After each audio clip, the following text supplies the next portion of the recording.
All right, welcome to another episode of With the Fox. This is a very special episode of With the Fox as we are sitting with three of my business partners, Phillip Rand out of Brisbane and our National Projects Director, Dylan Francis, Big DF, the King of the Northside, and David Murray, who was my very first ever business partner outside of Victoria in Australia. So welcome to the podcast, boys. Thanks for having us. We're just going to unpack a little bit about your careers and what it's been like, and some lessons for people that I think will take a lot of value out of knowing your stories, your styles, and where you see yourselves going. So we might start with David Murray. How did you get into the industry for starters? How long have you been in it? Because what are you now? You're 28? 28. Yep. 8 years in the industry.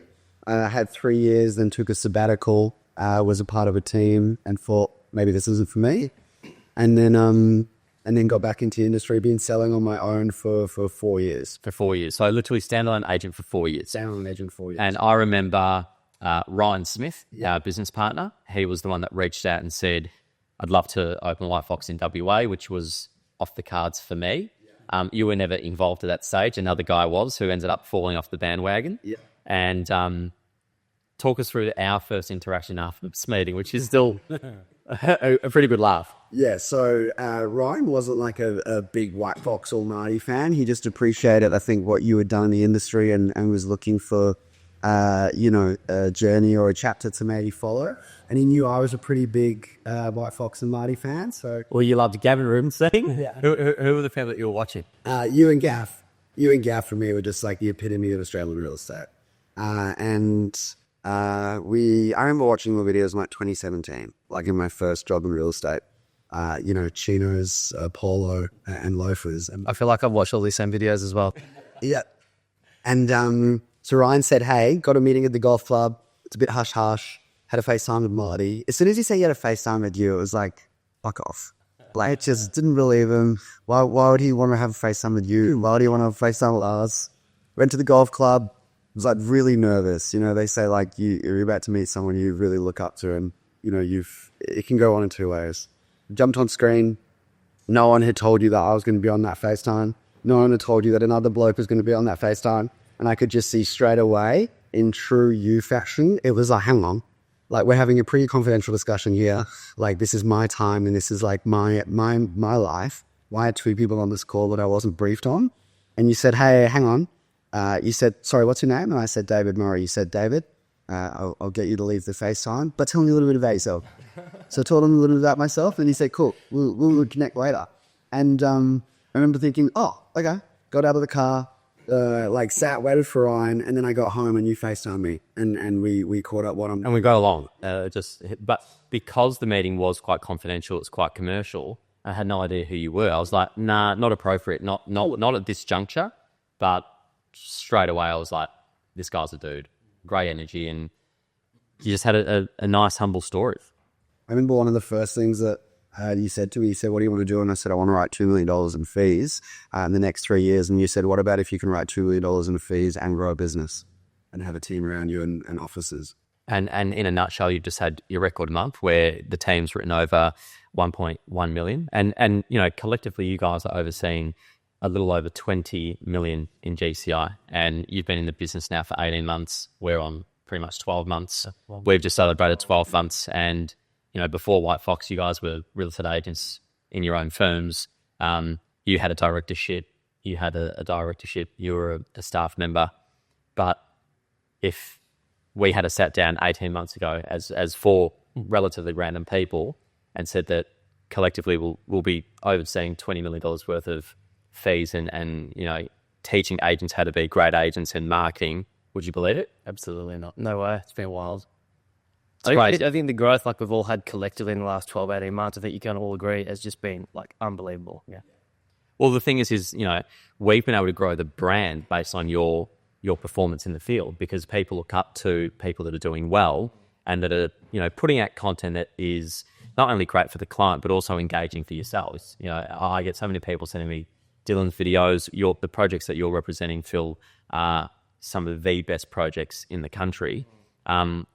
This is the first time we've ever sat down on camera. First time. You don't get on it. Too. No, get on the camera. This is your first ever. My podcast virginity gone. Oh, here we go. What a way to What a way to start. Yeah, exactly. So talk us through like how we connected. We probably tic-tac back and forth on Instagram for a little while, didn't we? And you reached out. And I remember getting a message from you and put it to my partner, Jess. And she was like, holy shit, Marty Fox just messaged you. Off the back of Rob Gray singing your praises. That's right. So I used to go to the gym with Rob and I used to look up to him as a developer, as Gray, and just be adamant that I wanted to list one of his projects one day. And I would tap him on the shoulder every week. I'd say, Rob, let's do some business. And he would always say, no. And it got to a point where I was so But why was he saying no? He felt like the brand at the time that I was with wasn't in line with the type of stock that he was representing. So the big thing for us was like, okay, trying to figure out how we can get brand alignment with someone like a Rob Gray to underpin what we do to then basically support us in what we were trying to do. So anyway, long story short, I got a message from Jess. I'm nervous, hey? That's good. I'm so nervous. I've never been nervous on a podcast. Because you've never done it. I've never been on, yeah, exactly. But basically got a message from Marty and basically it was... But isn't it weird though? Like you're nervous, but yet you're the biggest writer creating this company. It's crazy. You know, and that's what I love about this group of people. It's like we're up... When you're performing at the top of your game, you think that you're never going to get that feeling of being nervous again. And that's where I talk about, that's where the growth is. I was listening to this yesterday and it was like, if you're going to grow it, you need to have that churn in your stomach. Yeah. I think that's something that I've had more times this year than I've ever had in my career in the last 10, 12 years. And that's because you're being pushed, you're being tested, you're being thrown into situations that, again... Yeah, uncomfortable with. You're uncomfortable with. Exactly. Yet, you know, what you're doing personally and how you're growing your business in Brisbane is unheard of. Mm. You know, top of your game and you're humble. Thank you. Anyway, so that's the story. No, back to the story. Like I think the one thing that you probably never realised is that we would sit in a sales meeting every Tuesday, and I would look at like what has White Fox done from a marketing standpoint, and we would idolise. I would look at your videos since 2016, 2017, see what has White Fox done as a brand. What are they doing differently to stand out? And it was clear. It was the marketing. It was all the beautiful photos and the videos, and I guess the tone of voice that no one else was out there doing what White Fox was doing as a brand, and it was something that really like sticks with you because everyone else does the same shit basically. So long story short, I would sit there every Tuesday and look at this White Fox messaging out there in the market. And then all of a sudden I got a message from Marty Fox saying, hey, I'm in Brisbane. Did you want to catch up for, I think it was dinner or coffee or something like that. Dinner with me and Charlotte. Dinner with you and Charlotte, that's right. And I rolled up. I was fucking so nervous. I remember putting my suit on. I did my hair. It was like his wedding day. Yeah, I remember rolling up squeaky clean. I think I even polished my shoes or something like that. And I rolled up and Marty said, let's have, I think it was a cocktail at the Carlisle. That's what it was. And we rolled up there and there was me like trying to answer all these questions correctly. And then you just had this like amazing calming presence after about 10 minutes of getting to know each other. And then I could kind of like sit back and relax and get to know you. And we started to unpack a lot of like similarities about what I was needing at that point in time, like what you felt like the vision for whether it was Queensland or Brisbane was. And we hit it off. We had a great time, didn't we? It was the best. It was a great laugh. And you had this, it was funny. It's like you had this... You were so different from everyone else that I'd met in real estate. Like you were quite militant, but yet you were quite boyish, but then you were really wise and experienced. Like you had these three elements that... Three different like personality traits, right? Yeah, because it was like you seemed young, but you weren't. You were incredibly experienced, nearly a decade in the game, had sold some of the best properties in Brisbane and had the full admiration of the best developer. So it was quite a unique combination of things. Do you remember his birthday dinner? Taylor's birthday dinner. Yeah, and that I met you. Oh, at the Chair restaurant? Yeah. Oh, yeah. And you were like, you're 28, 29. I would have been 29 at the time. So you're 30 now. I'm 30 now, yeah. And I remember you were like, hey, you told me about his stock that you were selling. You told me how much stock you sold in 6 weeks, and I didn't even know who you were. That's right. And I was like, this is like one of the biggest writers in Australia. It was like $108 million in 6 weeks. Well, to put it into perspective, like currently you've got exclusively listed just over $1.3 billion worth of stock, which you're overseeing, which is wild. So when you think about the level that you're running at, it's like I've always said, you've got the potential to be the biggest writer in Australia. Absolutely. Yeah. Another person with that amount of stock. Yeah. Crazy cool. I think we're fortunate. Like a lot of what we do is obviously these beautiful big developments, and they are high value, right? Obviously, what's happened recently is the construction pricing, the cost to actually build and acquire these sites and build these developments has gone through the nose. So these developments are continuing to, I guess, be more and more expensive to deliver, which obviously is reflective in our sort of project revenues as well. And we're going to unpack some of the personality traits and some of the things that you do today. Dylan and I, we've obviously had our first podcast, very early days. It's now a year in. We're 24 hours out from launching your second office. Dave has just launched his second office, which was an incredible launch in Applecross. From your perspective, you've gone from being a high performer, you hadn't sold stock over $3 million at your previous agency. You've now sold multiple listings over 6, 7, 8, 9, 10 million now with WHITEFOX Northside. How have you grown since the last podcast? What have you seen? And what's it been like now leading an incredibly dialed-in group of agents? What's the changes been for you personally? It's just crazy to see that we're now just over 12 months into our first office at Carlton WhiteFox and now launching office 2. So, And how old are you? 32. So 32, 30, 28. and 28. Crazy for young Larrikins. It's the young energy. It is. It's a very different cat. It is. And I think the first podcast we did, I think it might have been 6 months ago now. I think we're just finding our feet at WhiteFox Northside. We had 7 or 8 staff. I think we're up to 12 or 13 now, with multiple more on the horizon, with Office 2 launching tomorrow. But just the way I've seen the team grow over the last 6 months in particular has been incredible. And look, I'd like to put my hand up and say that I'm driving the business quite well myself, and I feel like my leadership skills have certainly increased, and I've got better as each week's gone on. Like, the responsibility from being at a different agency and focusing on your own stuff, not necessarily the broader team, and, you know, being a director of a company and actually, you know, the trajectory of everyone else in your office being on your shoulders. Like, it's a very different thing to manage. It's a responsibility that makes you step up. It does. You have to, like, I've never been busier with multiple other things going on in life. And I'm just like, you know what? I'm content.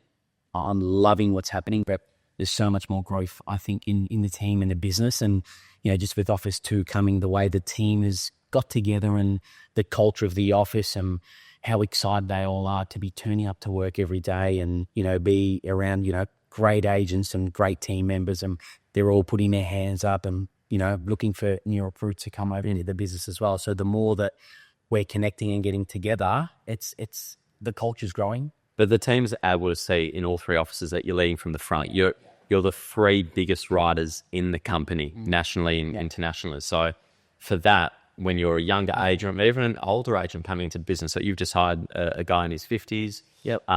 It's about...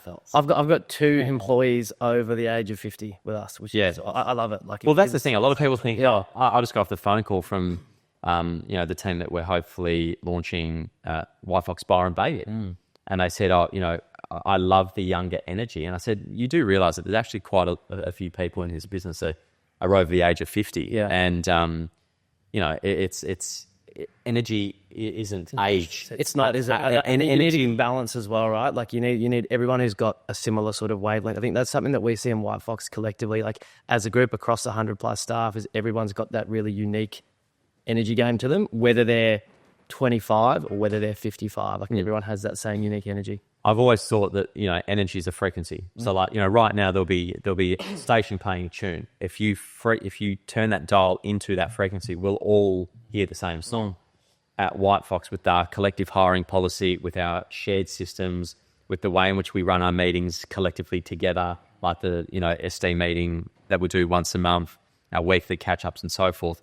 If we are on the same frequency, it doesn't matter what age you are, where you've come from, what your background is, what nationality, all of it means nothing as long as we're on that same tune. We get the same rewards and the same benefits. So, Which is why I always say to like ads, put your wins into the group chat. Yeah. Because then when my energy's a bit down and I see these two, like just put thumper after thumper into the group chat over the space of a week, I'm then like, okay, let's go. It fires you up, hey. Yeah, but it's like I love the Wednesday. We've got our own little chat together. Yeah, that's it. It's just cool. What you three do? We've been a little chat, yeah. Likes each other. How we going this month? What are the wins? What are the The highs and lows as well. So, you know, I think like when you sold like your Travancore deal at 8.8 million or whatever it was, everyone was fired up for deal on that. And when you were having a bit of a flat month last week or like last month, whenever it was, you reached out, and we're just trying to help each other crack code and I guess support each other as well. I think what we've all learned that is if you're ever flat, it's very, very short. Yeah, absolutely. It can change in a day. Oh, I mean, some of the phone calls from you early on. And what you do find is that first 12 months in business is actually the hardest. Yeah. But look at what's been able to be achieved. So imagine where things are at 3 and 5 years ahead. So you're 3 very different cats. As I've said multiple times, you're a real chiller, softly spoken, always present, incredibly patient. There's things about you that make you uniquely you, and I want to talk about those. You know, you then look at Phil, so dialed in, unbelievably quick, works like a militant like, and then Dill, who's just this ball of charismatic energy, rolls in loud, fist pumps, head butts, whatever it is, you're right. So you've proven that your own personality is what works. Yeah, 100%. And the message to a lot of agents and leaders is that you have to be. You gotta be yourself, yeah, absolutely. You gotta be authentic to like your personality, because no one can do what you do if you do it yourself. Yeah, like, you know, I can't do what Dill does. I can't do what Muzz does. So what do you think, you know, that you do that has culminated in you being successful so far in your career? I think it stems from like a genuine love of not just the industry, the job, wanting to do well, and actually like caring about what we do. I think that for me is probably where it comes from. But why do you care about what you do? Like what's given you that ability to dial in and drive what it is that you're doing? And you know, we caught up last week in the office, and you know, you sort of uncovered how you became dialed in. Can you unpack just that was a funny story, right? It was pretty funny. We're talking about Don't worry about surprise. Really pivotal moments in our lives. And I remember for me, I don't know if you boys know this, but I was quite a chubby child. So I was like, but when I was 10 to 14, I was a fat little kid, and I was never like the cool kid in school. I remember thinking, if I'm ever going to make something, is he cool now? So, if I'm ever going to make something myself or have a good job or get girls, because you know when you did your 14, you're starting to figure out, oh, am I going to date this, that, whatever. But I remember thinking, fuck, I'm never going to get a girlfriend if I'm fat. And that was like legit where my head went. And I'm like, I can do something about this. So I actually ran down to, I think it was like the dog park, and I was running laps at the dog park. I remember setting out and I was like, okay, day 1, I'll do 1 lap. Day 2, I'll do 2 laps. And I'd keep pushing. And after about 6 weeks, I started to like notice a bit of a difference. It was easier. I was more confident. And that for me at like 14 was like the click moment where I was like, you know what? If I actually apply myself to something, whether it's running laps of a park or a dog park and seeing results, that for me was like, okay, if I apply myself to this, whether it's career or fitness, I'm the one who's responsible for doing that. I'm the one who can basically get me from A to B into where I want to go. So I think to answer your question, that for me is probably like the inner candle being lit, I guess, being able to be responsible for my own direction, my own decisions.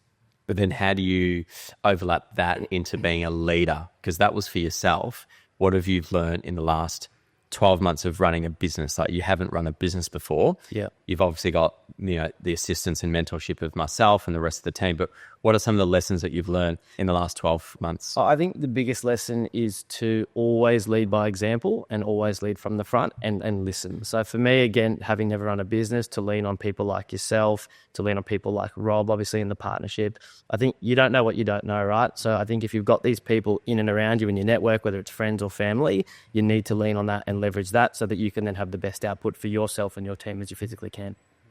And what about you, Dill? Like, where was your turning point, you know, for someone that's come out of a very big organisation as the, you know, the third, you know, biggest income earner to now being, you know, the second biggest rider in the company? How have you done that? And what was your turning point? I think turning point for me, which we met multiple times before we said yes to joining here. I think my own responsibility of having my own little office and brand and team, that's always been my driving, firing my belly that I've been captive. But I love how you say that, when you say I've got my own brand and team. Yeah. And I think a lot of people have had this trepidation with coming into WhiteFox because they don't feel it's their brand. I think to myself, absolutely. What do you mean? Like, you look at WhiteFox as yours. Yeah. Well, we're business partners, but whatever I want to do Northside, I could do without you really questioning, right? And you boys and you boys, Brisbane and Perth, like, Marty's our business partner, but whatever we want to do, we can do without no red tape, which is pretty weird. Pretty rare too, right? I'm like, you know what? Well, it's rare for a brand that is so consistent because ultimately I love brand. When it comes to day to day, that's where a lot of you guys felt choked up in previous companies because they try to micromanage. But when you've got the right people, it doesn't have to be like that. No. So, having that opportunity and confidence in you and the brand to actually run my own business and build my own team around me was super cool. And, I wake up every morning so excited to get back to work. And, even though we're doing 13, 14, 15, 16-hour days, like it's non-stop. The excitement to wake up each day thinking, where can I take this business and brand and how can I grow this business further? We've spoken about our business and where we want to go over the next 24, 48 months, which is exciting. And, just the opportunity that there's never a time where Marty said, hey, I don't think that's right. Or, maybe we don't do that. It's like, let's fucking do it. Which is great to have a partner like that that's on board with growth. You need someone to push you and back you into your corner, then also give you a kick. Yeah, well, versus holding you back. Yeah, you can't do that, But what I've loved is that I do push Phil unbelievably hard. Like how I pushed Lana. Like Lana will say, I'm like her second dad. Like no one can crack Lana like her dad other than me. Yeah. And I did the same to you. Yeah.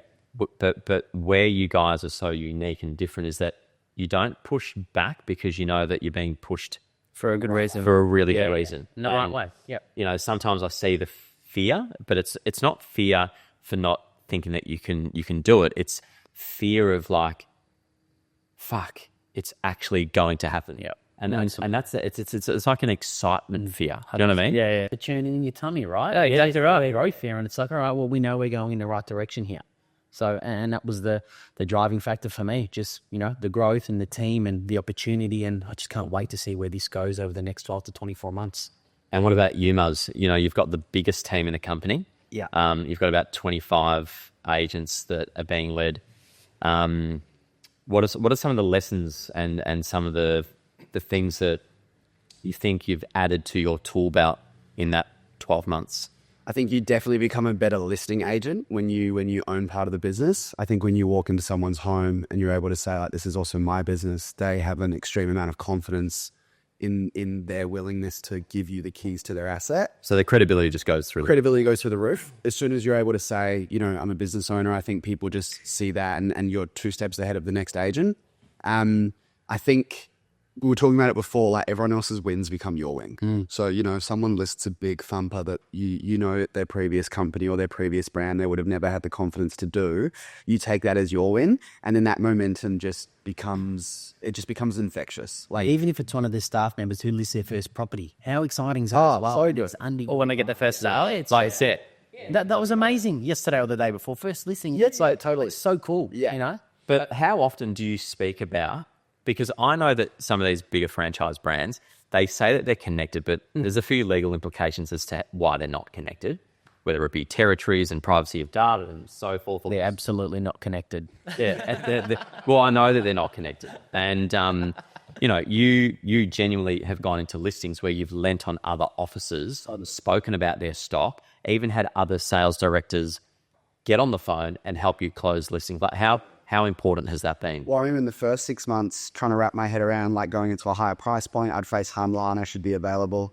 Ever since obviously the partnership with you guys in Grail. Yeah, it's been a big one. Credibility that's brought us with local Perth developers. Good old Perth's always a couple of years behind per country. And I think, when a builder or a concept is being thought of in WA, to have the backing of WHITEFOX and the credibility of the developers that you guys work with over in the eastern states has given us just like a leg up. Oh, and particularly when the likes of, James Packer and their boards approve us and the developers that they're working with. So it's a real knock-on effect. Yeah. Building to answer your question though about the learnings, I think you also realize like you actually have an influence on your colleagues' like path, and you start to realize that if a colleague FaceTimes you or calls you, it's like a client FaceTiming you. Yeah, but take it seriously. Yeah, absolutely. Yeah, I was going to say this about the three of you and highlight the busiest people in the company are also the most available. 100%. Yeah. If I send you a text and you're very good, if you're like, hey bro, I can't answer this right now, let's FaceTime tomorrow for 5 minutes. But you'll get You'll always make time. But half of the messages that he sends me are either like girls that he's dated, classic BMWs. He's talking out, whether it's I'd love to see your Instagram algorithm. Hey, bro, this 3 Series is available in Sydney. Can you get your mechanic to look at it? And I'm like, dude, first of all, you know I live in Melbourne. Yeah, wrong spot. And, like, it's 11 o'clock at night. Like, you're just waking me up. 2 hour delay for a killer. He's fine, yeah. still reply. Writes millions of dollars in fees, but is sleeping on Taylor at my brother's couch at the moment. Like, go fucking stay at a luxury hotel. Won't do it. Don't you love us? It's the best. So it's all about the experience, though, right? I just want to hang out with people. But that's right. Like being available and the speed that you need to have to perform extremely well. Like it's not fucking made up. Is speed our secret? Absolutely is. 100%. I think someone said the other day, like whether it was you or someone else, but speed equals value. You know, I think that's something that we run our business on, like, you know, religiously. Like, I think if you're not the first person, whether it's responding to an inquiry or to a colleague or to a staff member, I think that's where you're losing business, or there's a gap there. So I think speed equals value for us is a massive one. What's been the uplift? You know, when I'm, you know, speaking to people about the business and I say, oh, you know, how do you benefit, you know, somebody coming into the business? I always talk about marketing. I talk about reach and eyeballs and making sure that people's careers can be amplified with WhiteFox. But then there's a true increase in the level of stock that you represent. Yeah. So very quickly, you know, what was your uplift? What were you selling? What was the average price point versus now? If we can just touch on that between the three. Totally. Very quickly, average sale price pre-WhiteFox was like 700 grand. Now it's just shy of 1.2. And yes, Perth's had a bit of an increase in price, but not to that dramatic level. And then I think just people reaching out to us now, like people actually contacting us. You know, we're very good when we get given the opportunity to secure the business, but we don't have to necessarily go and look for the business as frequently as what I used to at my In 18 months as a new brand. Yeah. And it sounds like a very broad thing to say, but I feel like I sit here and say, like, the number of doors that get opened. Yeah. Obviously, everyone's very capable of their job, and I think the people that we obviously interact with are all obviously very good operators in their own right, but it's about, I guess, opening that next set or that next layer of doors, or, you know, for us to run more business. It's a good thing for us as well. When you're a high performer, you become that attraction agent. Correct. And when you're that attraction agent, you've got a brand that amplifies you. It makes it so much easier again. Yeah, it's like a protein. It's just like a method. Yeah. And what about you, Phil? Your average sale price for the last sort of 12 months? Average sale price before coming, before coming, we was just under the 3 million mark. Now sitting at 5.6. Oh, Your average sale price is 5.6 mil. yep. Wild, hey. It's crazy. But again, like, credit to some of the stock that we do. And obviously, Brisbane market's had a really good run in the last sort of 12, 18 months as well. But yeah, 5.6. But you've created that, and then you've aligned with a brand that's allowed you to get, like, I didn't know who you were when I first met you, and now there's not many people in Australia in real estate that wouldn't know Phil Rand because of what the brand and I think the engagement's done. Has helped amplify 100%, yeah. And what about yourself? What were you sort of... Average sale price was just over $1 million, now between 1.7, 1.8. Higher sale price 2.75 previous, now just under 13, and multiple above 6, 8, 10. You know, in that Essendon, Mooney Ponds. What's your highest sale price? Just under 13. Yep, just under 13. Yep. Yours is just under 22. We just did a deal last 22.1. week for 22,050,000. Wild. How much yours at the moment? With Gizzo, 5.2 mil. Yeah. And these are properties that we wouldn't have sold at the previous brands. Right? Never had an opportunity to get there. It's still the same marketplace. We never had an opportunity. We weren't called into these. And you're still the same operator, right? Yeah, it's the same person. A little bit better looking. Must be the Botox. It's a 40. The Botox and the haircut. Mate, religious on the Botox, religious on the haircut. Why? You have to. It's fucking... The structure. Insane. The structure, yeah. Just the opportunity now. Just like we were not on the shopping list 12 months ago, and now you're on the shopping list, and you just got to win it now. How many times did you nearly quit real estate? I did quit real estate. I left the industry for a year and a half. And why did you quit? And what brought you back? Didn't have self-confidence. The guy I worked for was like the number one writer in WA and very, very good at being an agent, but wasn't very good at being a leader. And I left. What were some things maybe said to you that stuck with you that made you go, yeah, no, I'm leaving? Lack of appreciation, probably. like not, you spoke very well about these boys needing to be pushed, but then with me that I like a little bit of rope. Well, I've actually never really pushed you. Yeah. It's just not your style. I don't like being micromanaged, but then that he's the kind of person that the more because he's an athlete, so the more that you give him a kick up the ass, the more that he's going to run. Where I'll probably do the opposite. I'll wait. Yeah. So, He's gone. Let him do his thing. but I think it's just I don't even call you Muzz. it's just me annoying you.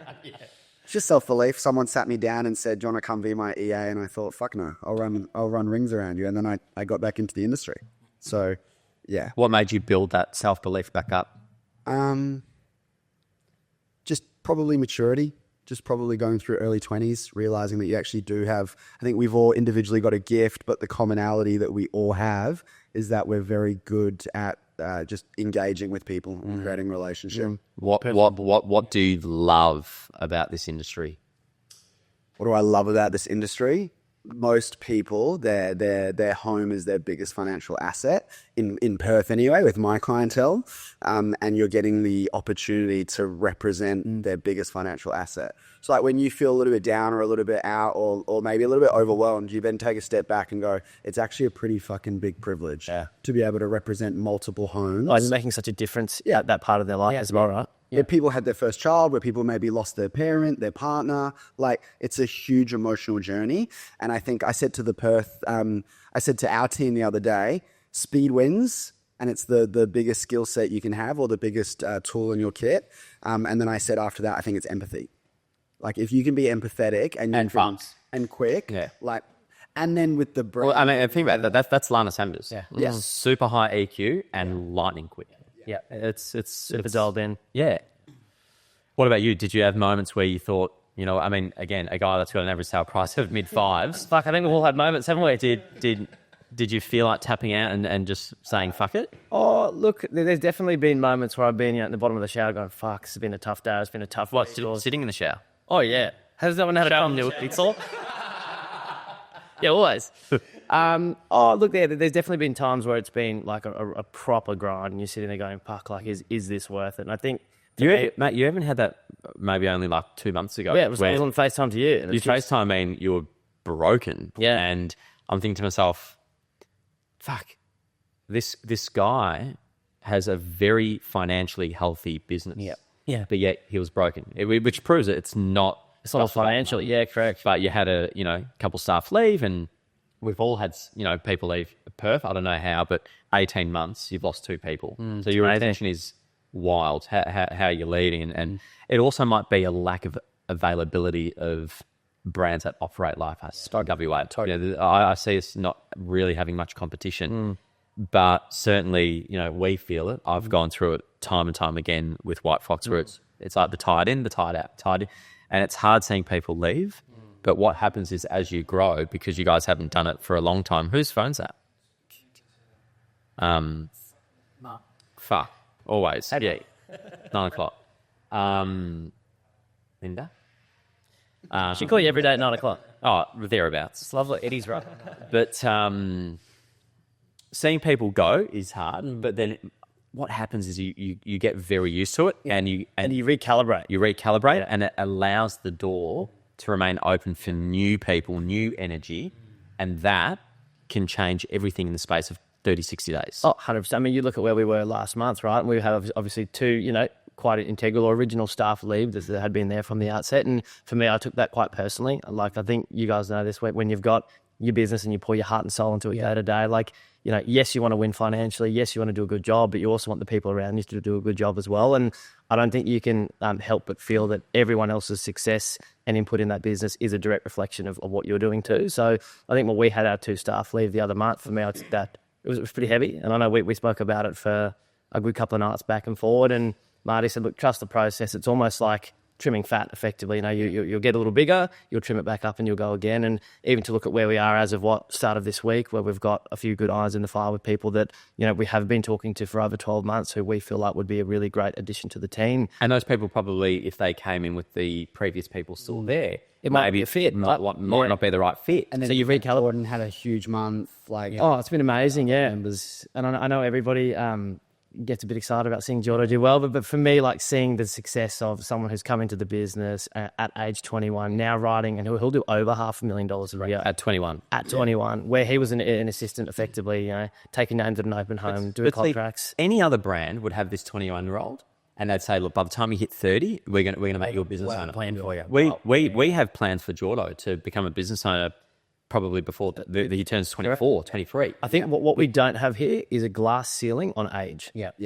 That's the biggest thing. And I've never had that, right? It's always been, all right, if you can back yourself and push yourself, the sky's the limit. You're never going to be umbrellaed. And I guess I run my business like that with the younger guys as well, is that just because they're 20 or they're 21, doesn't mean if they can't go and ride $1 million a year, like, they should be able to go and do that. If they can do the work and they can roll off and connect the dots and they can make $1 million a year, ride $1 million a year, then if they're 21, they should be able to do it. Yeah. And I think why that's instilled in all of us as well is you were riding $3 million in your 20s. So firsthand. I was riding $3 million in my 30s, but that was because in my 20s I was working in a really low value apartment market. So I was doing the volume, and that's when my switch sort of flicked, and I was like, okay, I'm 27, 28. I've got an average sale price of like 500-600. I can't list these bigger properties because the brand couldn't get me. It, yeah. How you couldn't list Rob Gray's stock was how I couldn't list big houses. Yep. So for me, and like now that I think about it, if I look at how hard it has been to build White Fox and the moments where you nearly go bankrupt, the moments where you think I can't get through, when you have a mass exodus of people, if you would actually look at it, you wouldn't start it. It's like having that little bit of naivety is actually a blessing. To push forward. It allows you to push forward. There's a lot of people that will not make that call because they're worried about implications. Or they're hamstrung, or they're too tired, or... I think you've got to make the call and actually go through it. But now I think about the Jealous Craigs, the Marshall Whites, the Kane Burtons, the Ray Whites, all the big companies. And, when I opened in 2017, of course they laughed. Yeah. Look at this guy making noise. Look at this guy making videos. Look at this guy with his no socks on. No backing, never sold luxury stock, and he thinks he's going to compete with us.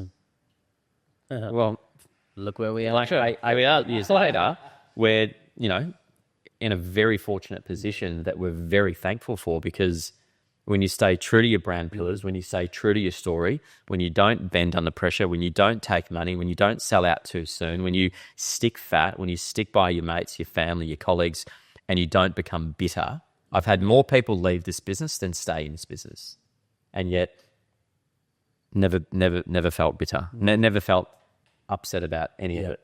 I think you need to be like that. Yeah. I think that's how you were able to get through your period 2 months ago, because I'd seen it. I knew.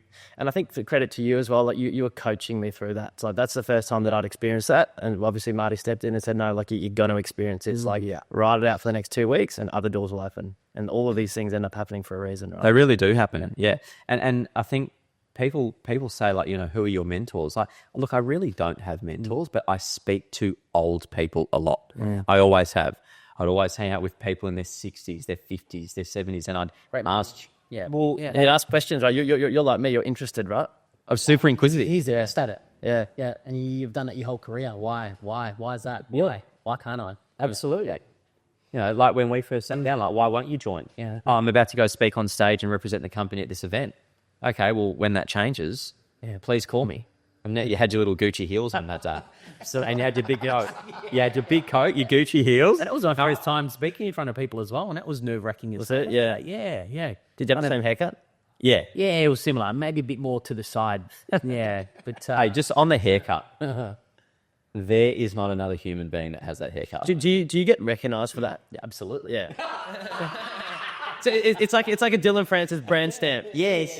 And like, I've even had Charlotte be like, hey, do you think he's going to change it? I said, you don't change good brand. No way, yeah. And like, keep going. And you changed the haircut from Friday to tonight for tomorrow. We're going to launch a party tomorrow night, so we have a fresh haircut tonight. Yeah. 5 days since the last cut. I probably don't need it, but anyway. People listen. But no, make you feel though? Oh, amazing. It's a routine, right? Yeah. Trim the beard, shave the hair. People listening must be like, he's for a dickhead. What the fucking idiots. Hey, I mean, what's crazy is where will we be when we're, mid-40s? I still think we're very far off our prime. We're all young. Sure. We're all young. Very young, very hungry, very driven, very hardworking, honest. Know how to put a deal together. Love people. Have a bit of fun. Have a bit of fun. Yeah. Enjoy the sector. I think property is an incredible sector that's got a lot of moving parts. We all got together. It would have been about a month or two ago at my house, and it involved all the sales directors and managing directors, because we've got these tiers now, 1 to 7: sales associate, advisor negotiator, senior advisor negotiator, associate director, sales director, partner, managing director. And we had those top 3 tiers all get together, and we had a incredible coach come and spend 2 days with us. Oh, the free dive guy. The free dive guy. Ant Williams, great man. And what is something that you took out of that 2 days with your colleagues at my house, learning different things about leadership? Ultimately, this is all about leadership. Not only do you have to lead yourself to do great things, when you achieve those great things, the next step, if you're that way inclined, is to how do you lead others to achieve great things? So it's always about the people around you. What's something that you can maybe share that was a really good takeaway from those 2 days? Well, I was in South Africa at my cousin's wedding, but did you not make it? He was the only man that But hey, it must have been that from what the boys told me, Jahoman. Good save, Russ. But from what the boys told me, they took away your vulnerability when the coach. There was a moment about leadership and just looking at different styles of communication. And one thing that Jacko and Ryan both took away from that, and they said that they really valued, was your vulnerability. Just to, it's like the person who talks at you and thinks they know the most in their room knows the least. Person who asks the most questions and listens, ends up with the most amount of knowledge. And that's one thing that you always practice. Well, it's funny because most people think that I'm non-stop talking, which I am. Yeah. But there's a lot of questions and there's a lot of listening. There's a lot of listening.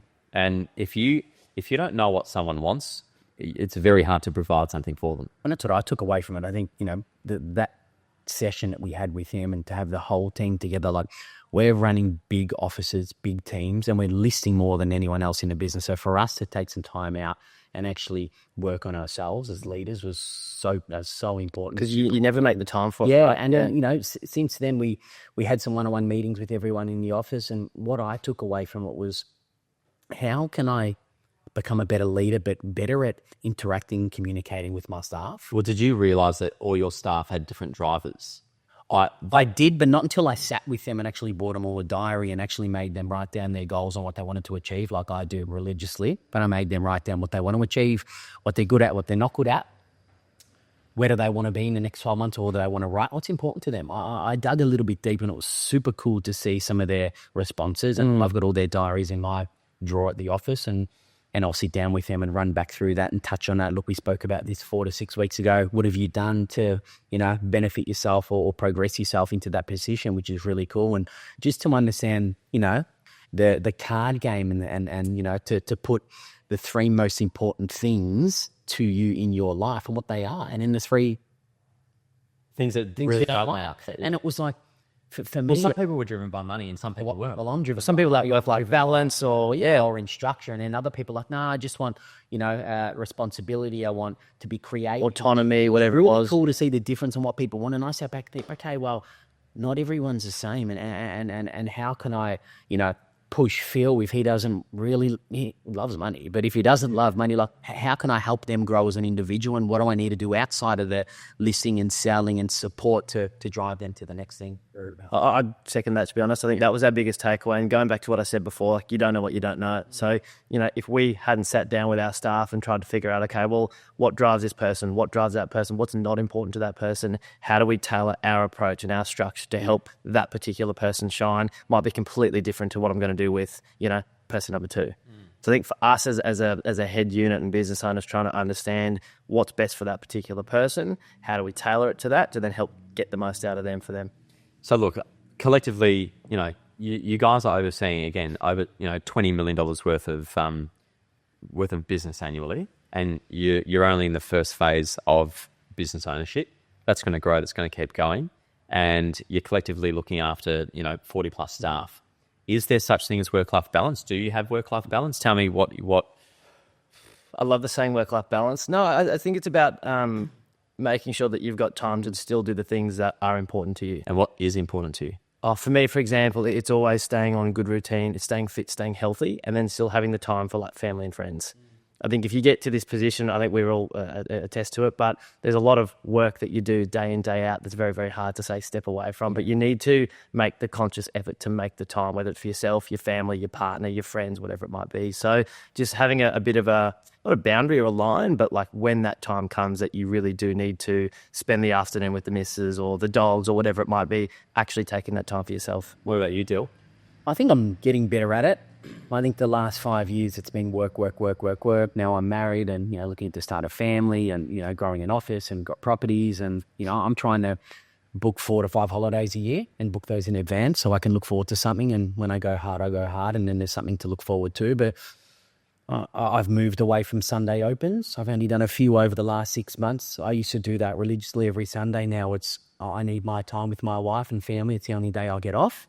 You're just doing private appointment sounds? Yeah, just private. If I have to, otherwise the team is stepping up and doing those. As Marty said, like, if I can do it as one of the best performing agents and a director and leading a team, why can't you younger guys do it? And that's what we built our career on. Growing up was working Sundays. And I worked every Sunday because I thought I could say to my vendors, I'm going to do, I'm going to do an extra, 33% more than the next guy because you know what? They'll open Wednesday and they'll open Saturday. I'm going to open Sunday too. Yeah.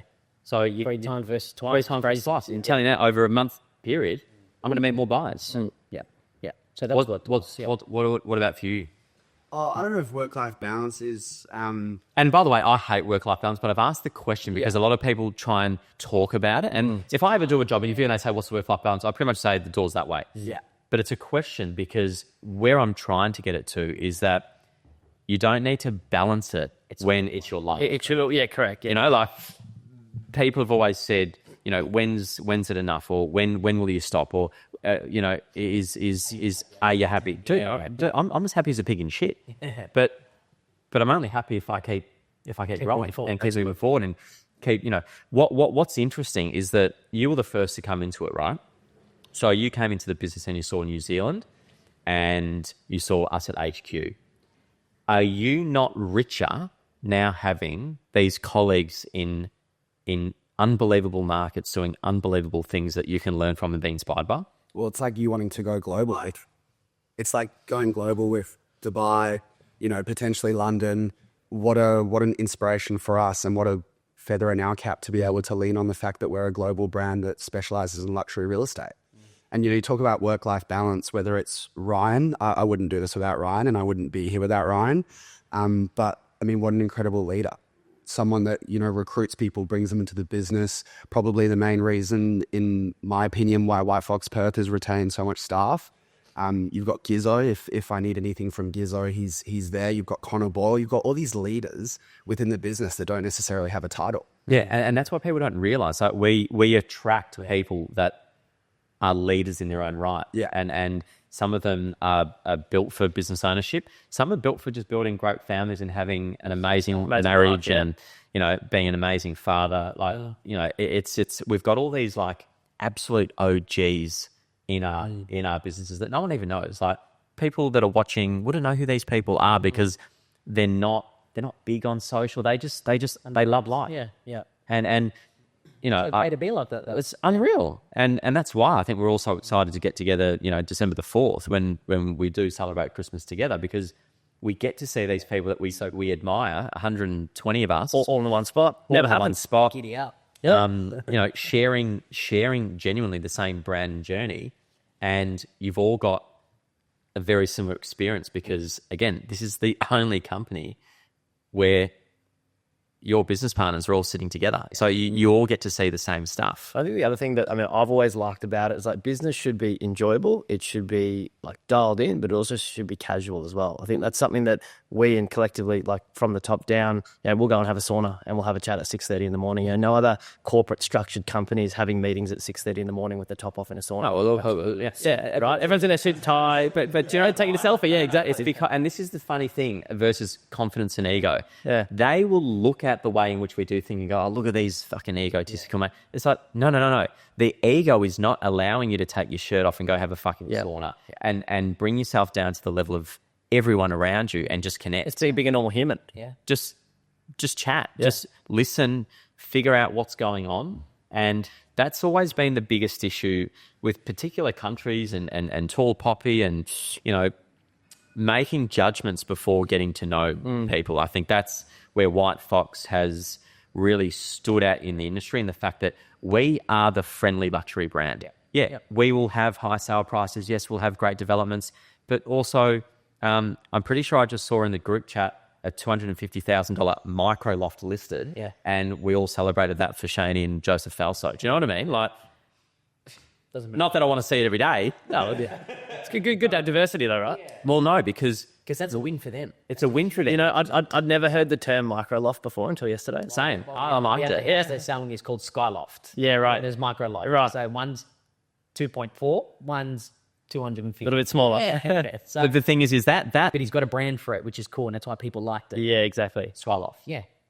And then micro loft, and it's like, good talking point. Yeah. I just think that there's something really special and unique, and it won't give us any competition in the fact that we are extremely confident with a sprinkle of ego, but we're driven by being that friendly luxury brand. And it's incredibly hard to replicate as well. Like all these other corporate brands and franchises, they've all got the same blueprint, whereas it's very, very hard to replicate what we've got here at White Fox. Well, I had a conversation, and I think most of you that I haven't spoken to you yet, but these guys in Byron Bay, and I said, how's the week been? What's it been like speaking to the leaders within the business and so forth? And he said something that really stood out for me was talking to your brother. And I was like, oh, what was said? And he said, well, a lot, but you tell everything. The fact that he said that when we open White Fox Byron, there isn't like a blueprint, like it is all uniquely created in the moment. And he just went, how is that possible for a business your size? And I think I pretty much just reiterated what Taylor said. It's everyone's unique, every location's different, and we've got to get in and get under the hood. Like with Sydney next week, my brother, myself, our marketing team, we're all flying into Sydney. 3 to 4 days. So 4 days. Unwrap it all. To unwrap it all. And then by the end, you're pretty much good to go. And he said, I love the fact that I'm not being templated. And I think when you're not being templated, you feel valued. It's like micromanaged. You get empowered. Red tape. Yeah. Well, again, there's processes that we all do collectively that are the same, but yet you have to still remain an individual. And I think that's where people, got White Fox wrong from the beginning, where they thought it was Marty Fox. It's not Marty Fox Real Estate. It is White Fox. The vision was to build a brand that a consumer, a homeowner, will look at and go, I feel like my property will be elevated if I'm put forward in that type of manner, in that type of marketing. And then if we're bringing on people like yourselves that are very unique in your own rights, very fucking dialed in, quick, accurate, knowledgeable, and great leaders, then that trickles down to every facet of that campaign. Absolutely. And, I even had an interview yesterday in the office where people were trying to talk about our customer. And I was like, well, who do you think the customer is? And I said, oh, the vendor. And I said, no. I said, oh, sorry, the buyer. I said, no. They're like, well, we're confused. Well, like, who's the customer? A White Fox customer is genuinely our business partners and our agents. Because if we lead them properly, teach them properly, give them the tools that allows them to list great property and work with great people, the end result is that their property will be seen by more people. But first and foremost, as a company, our product is our people. And it's our people that then connect. And I think you look at like real estate fundamentally is a people business, right? And I think you look at the heads in the company, all 120, 130 of us, everyone is so uniquely different and brings such a uniquely different thing to the business.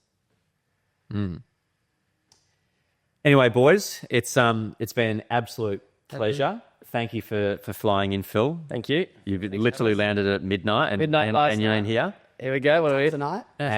He's out tonight, but you're down here. There's a few of the other crew coming over from New Zealand to celebrate and get around Dill for the launch of White Fox Essendon. Super excited. Second Northside office. I love the North. And I just want to say thank you so much for for taking the brand and making it your own. It's an absolute pleasure to watch.